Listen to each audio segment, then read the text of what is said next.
High guys, how are you? আশা করি সবাই ভালো আছো। আমি আমার পরবর্তী ভিডিওতে আরো একটি মজার চ্যাপ্টার নিয়ে হাজির হয়েছি, অর্থাৎ easy way to learn right form of verb.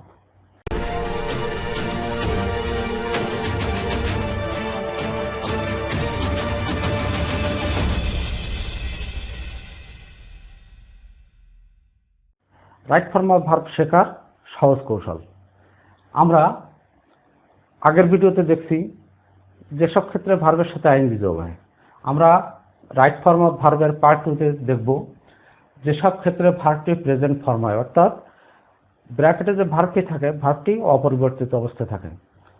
তো শিক্ষার্থীরা, আমরা জানি ব্র্যাকেটে যে ভার্বটি থাকে সে ভার্বটি সবসময় প্রেজেন্ট ফর্মে থাকে, অর্থাৎ ভার্বের বেস ফর্মটি ব্র্যাকেটের ভিতরে থাকে।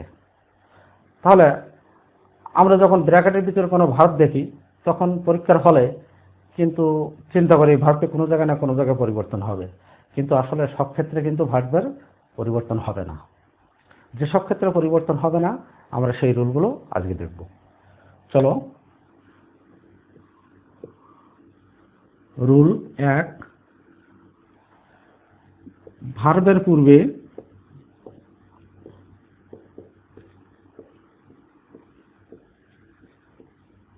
ইনফিনিটিভ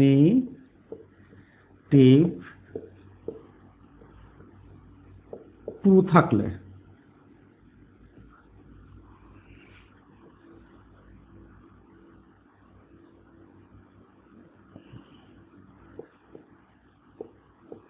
প্রদত্ত ভার্বটি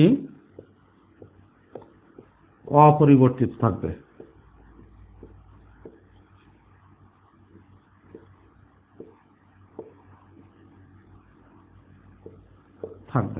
অর্থাৎ ভার্বের পূর্বে যদি ইনফিনিটিভ টু থাকে, ইনফিনিটিভ টুটা কি? আমরা দেখছি অনেক সময় ভার্বটা অসমাপ্ত অবস্থায় থাকে, অর্থাৎ আমি লোকটিকে যেতে দেখলাম, যেতে দেখলাম, দেখাটাও একটা ভার্ব, যাওয়াটা একটা ভার্ব। কিন্তু এখানে দেখো গো ভার্বটা কিন্তু অসমাপ্ত থেকে গেছে, অর্থাৎ আমি যদি বলতাম আমি লোকটাকে যেতে, তাহলে কিন্তু ভার্বটি আসলে সমাপ্ত হলো না, অর্থাৎ সেন্টেন্সটি অসমাপ্ত থেকে গেল। কিন্তু আমি যদি ওই অংশে দেখি আমি তাকে দেখলাম, তাহলে দেখো ওই ফটা কিন্তু প্রকৃত মনের ভাব প্রকাশ করছে, অর্থাৎ আমরা সি ভার্বটা কিন্তু এখানে ফিনিটিভ অর্থে, ফাইনাইট অর্থে ব্যবহৃত হয়েছে। তো দেখি ইনফিনিটিভ টু যদি থাকে ভার্বের আগে তাহলে এই ভার্বটির কোনো পরিবর্তন হবে না, আমাদের মূল কথা সেইটা। আর ভার্বের আগে যে টু থাকে, অর্থাৎ দেখো ম্যাক্সিমাম ক্ষেত্রে টুটা কিন্তু ইনফিনিটিভ অর্থে ব্যবহৃত, মানে ইনফিনিটিভ টুটাই থাকে। তাহলে আমরা একটা উদাহরণ দিই।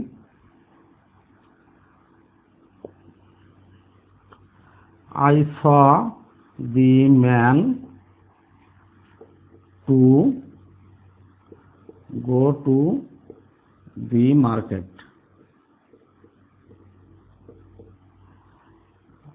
আমি লোকটিকে বাজারে যেতে দেখেছিলাম। তাহলে এই ভার্বটির যে টু আছে এখানে, এই টুটাই হচ্ছে ইনফিনিটিভ টু। তাহলে উত্তরে আসবে শুধু ব্র্যাকেটটা উঠে যাবে আর ভার্বটি অপরিবর্তিত অবস্থায় থাকবে। I saw the man to go to the market. তাহলে এখানে কিন্তু শুধু ব্র্যাকেটটাই উঠে গেছে, ভার্বটা অপরিবর্তিত, অর্থাৎ ভার্বের কোনো পরিবর্তন হয়নি। আর ভার্বটা অবশ্যই বেস ফর্মে থাকে ব্র্যাকেটে। কিন্তু এখানে একটা কথা আছে, নোটে লিখে নিতে পারো।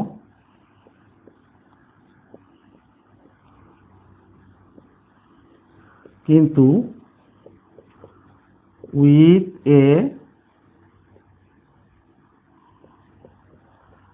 ভিউ টু এর পর ভার্বটির সাথে আইএনজি হয়। সংক্ষেপে লিখে দিলাম, যদি এই টুটা উইথ এ ভিউ সঙ্গে যুক্ত থাকে তাহলে কিন্তু ভার্বটির সাথে আইএনজি যোগ হবে, তখন কিন্তু ভার্বটি অপরিবর্তিত অবস্থায় থাকবে না। অর্থাৎ উইথ এ ভিউ টু কিন্তু একটা ফ্রেজ, এটা ইনফিনিটিভ টু নয়। তো শিক্ষার্থীরা, আমরা রুল 2-তে চলে যাই। রুল 2-তে দেখি আমরা ভার্বের পূর্বে মোডালস থাকলে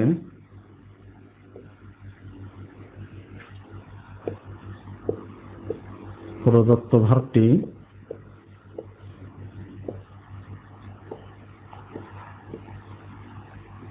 অপরিবর্তিত থাকে। অর্থাৎ আমরা যে ভার্বের যে চারটি দেখেছিলাম তাতে আমরা মোডাল অক্সিলারি ভার্বগুলো আমরা দেখছিলাম যে মোডাল অক্সিলারি ভার্বগুলো কি? Shall, will, should, would, may, might, can, could, must, dare, need, এগুলো হচ্ছে মোডাল অক্সিলারি ভার্ব। এর যে কোনো একটা যদি কোনো ভার্বের পূর্বে থাকে তাহলে ভার্বটি অপরিবর্তিত অবস্থায় থাকবে।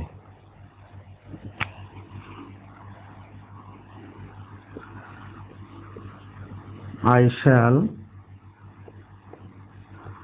buy a new dress। অর্থাৎ এখানে শ্যালটা মোডাল অক্সিলারি ভার্ব, এই জন্য এই ভার্বটির কোনো পরিবর্তন হবে না। অর্থাৎ ভার্বটি যা আছে তাই বসবে, ভার্বের প্রেজেন্ট ফর্মটি বসে যাবে। অর্থাৎ ব্র্যাকেটে জানি আমরা প্রেজেন্ট ফর্ম থাকে, I shall buy a new dress। দেখো এই ভার্বের কিন্তু এখানে শুধু ব্র্যাকেটটা উঠে গেছে, তাছাড়া ভার্বটি কিন্তু অপরিবর্তিত অবস্থায় আছে। তাহলে মোডাল 13টি মোডাল, যেগুলো যে কোনো একটা যদি কোনো ভার্বের আগে থাকে তাহলে ভার্বের কোনো পরিবর্তন হবে না। আমরা পরের রুলে যাই। ভার্বের পূর্বে অর্থাৎ ব্র্যাকেটে যে ভার্বটি থাকে তার পূর্বে ডু, ডাজ, ডিড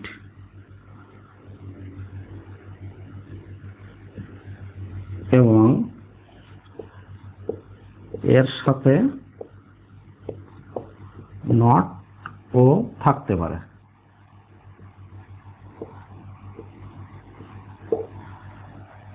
আমরা জানি নট কিন্তু সবসময় বি ভার্বের সঙ্গে বসে, অর্থাৎ বি ভার্বের পরে নট যোগ হয়, নট কখনো একা বসে না। তাহলে সেটা মোডালস হতে পারে, আবার আমি যা রজরে হতে পারে, ডু ডিড ডাজও হতে পারে। এইগুলোর পরে যদি কোনো ভার্ব থাকে তার পরিবর্তন হবে না, এবং এর সাথে যদি নটও থাকে তাহলেও এই একই রুল প্রযোজ্য। যেমন দেখি, হি ডাজ নট টেল এ লাই, সে মিথ্যা কথা বলে না। অর্থাৎ এখানে ডু ডিড ডাজ যে কোনো একটা যদি থাকে তাহলে ভার্বের কোনো পরিবর্তন হবে না এবং এর সাথে নটও থাকতে পারে। তাহলে উত্তরটা হবে হি ডাজ নট টেল এ লাই। তো শিক্ষার্থীরা, আমরা এরপরে যে রুলটা যাব, এই রুলটা কিন্তু খুবই গুরুত্বপূর্ণ এবং তোমাদের বোঝার চেষ্টা করতে হবে। এটা হচ্ছে এরকম রুল চাই, যদি সেন্টেন্সটি প্রেজেন্ট ইনডিফিনিট থাকে, অর্থাৎ আমরা সমগ্র মডেলটা পড়ে আমরা যদি দেখি এটা প্রেজেন্ট ইনডিফিনিট ফর্মের একটি প্যাসেজ, তাহলে আমরা কিন্তু এই রুলটা সেখানে কার্যকর করতে পারি। অবশ্যই রুলগুলো পাস্ট ইনডিফিনিট থাকে অথবা প্রেজেন্ট ইনডিফিনিট থাকে, তাহলে আমরা মডেলটা পড়লে কিন্তু বুঝতে পারবো এটা কোন টেন্সে আছে। তাহলে আমরা দেখি, প্রেজেন্ট ইনডিফিনাইট এর ক্ষেত্রে সাবজেক্ট অর্থাৎ যে সাবজেক্টটি থাকবে, সাবজেক্টটি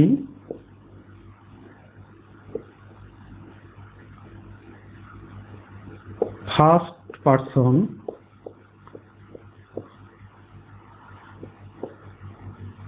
সেকেন্ড পারসন অথবা third person plural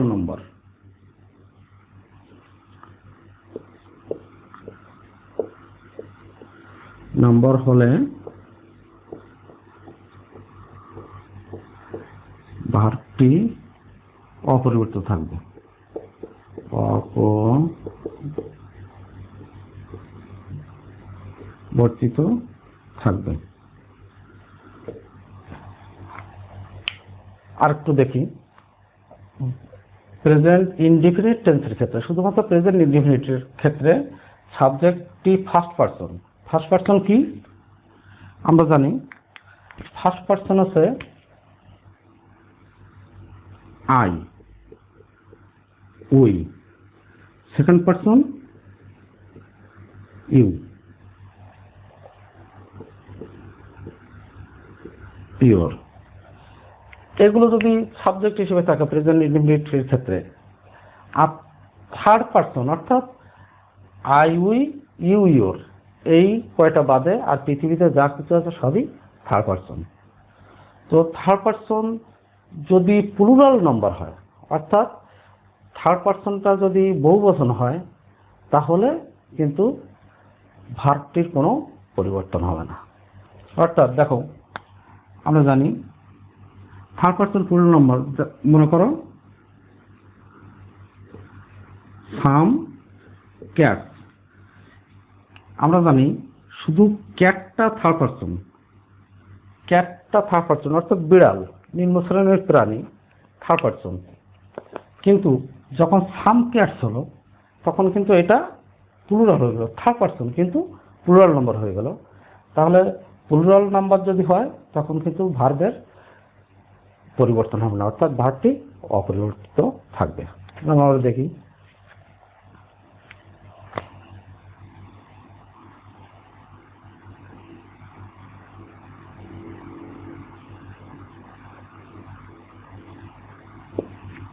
I go to the field regularly. I go to the field regularly. আমি প্রতিদিন মাঠে যাই। অর্থাৎ প্রেজেন্ট ইনডিফিনিট আমরা জানি যে কাজটা সবসময় হয়ে থাকে, অর্থাৎ যে কাজটা সবসময় হয় বা হয়ে থাকে এরকম বোঝালে প্রেজেন্ট ইনডিফিনিট হয়। তাহলে এখানে রেগুলারলি মানে নিয়মিতভাবে আমি মাঠে যাই। এখানে দেখো আইটা কিন্তু ফার্স্ট পারসন, তাই জন্য কিন্তু এই ভার্বটার কোনো পরিবর্তন হবে না, অর্থাৎ আই গো টু দি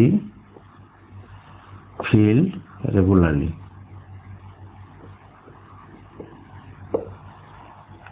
তাহলে সাবজেক্ট যদি ফার্স্ট পারসন, সেকেন্ড পারসন এবং থার্ড পারসন প্লুরাল নাম্বার হয়, তাহলে ভার্বের কোনো পরিবর্তন হবে না।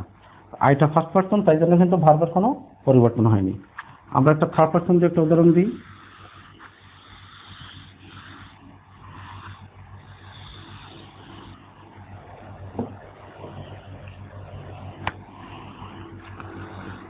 The